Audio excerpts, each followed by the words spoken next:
The Triangle Shirtwaist Company was located in the Lower East Side of Manhattan, New York, on the 8th, 9th, and 10th floors of the APUSH building.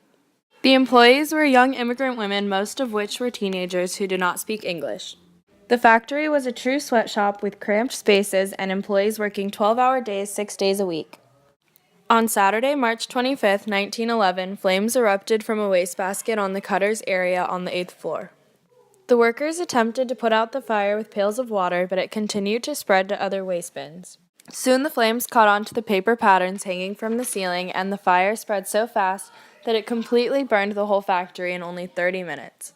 The workers attempted using a hose from the stairwell, but no water came out. The building had no sprinklers, nor had they ever held any fire drills.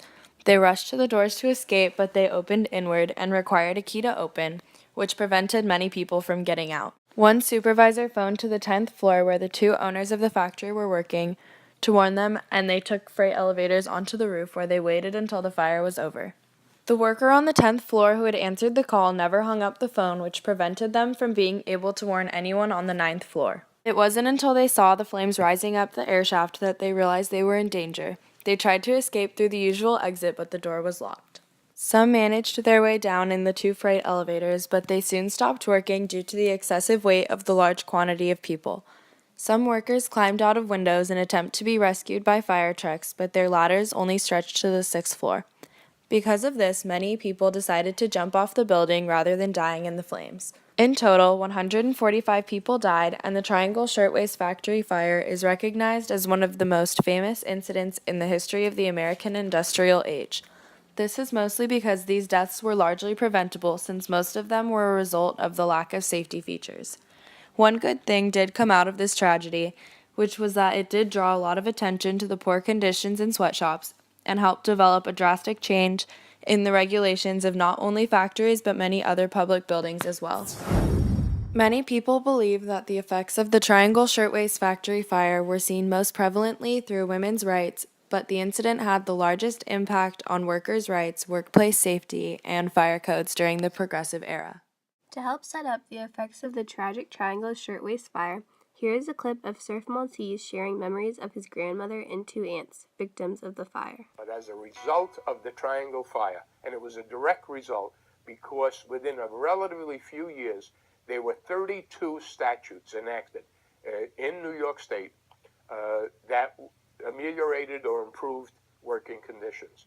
When I became a senator, I requested and was appointed to the sweatshop task forces.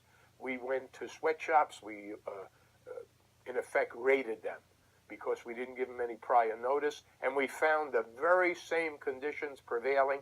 The immigrants had changed. They were no longer Italian and Jewish. They were Vietnamese, they were Chinese, they were Korean, and they were Hispanic. It's like you could have walked into the Triangle Shirtwaist Factory in 1911. The Triangle was the watershed, the fire itself was the watershed of politics in America.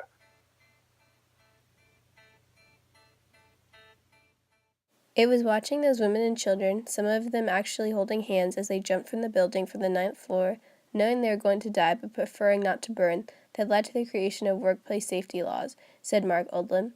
It started making employers aware of their responsibility to their workforce. Employers today understand that no employee should have to sacrifice their life or their health in the course of employment.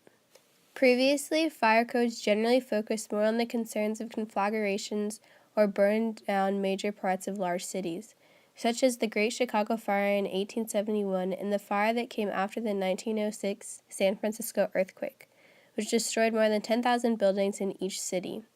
The Triangle Shirtwaist Factory tragedy turned the attention to more inside the buildings and the possibility of a large loss of life within a single structure. It was a slow process, even after the fire, but the world changed at this time because there was a real push to say, we need to have legal requirements where people have to provide basic safety built into their facilities. While insurance companies already were inspecting facilities at that time, the change in codes meant they were able to start relying a little bit more on code enforcement as those got developed. You had a higher level of confidence that basic hazards were being addressed by legal requirements rather than just financial incentive. The New York legislature created a commission called the Factory Commission of 1911. Senator Robert F. Wagner, Alfred E. Smith, and Samuel Gompers, president of the American Federation of Labor, headed the commission. One of the most significant results of this commission was the creation of the Fire Prevention Division as part of the fire department. Restrictions were made to prevent fires from happening and to prevent the blockades of escape routes. During the Progressive Era, 146 employees of the Triangle Shirtwaist factory were killed in a horrific accident. Many would say the tragedy helped influence women's rights. However, workers' rights, workplace safety, and fire codes were most heavily modified in the result of the fire.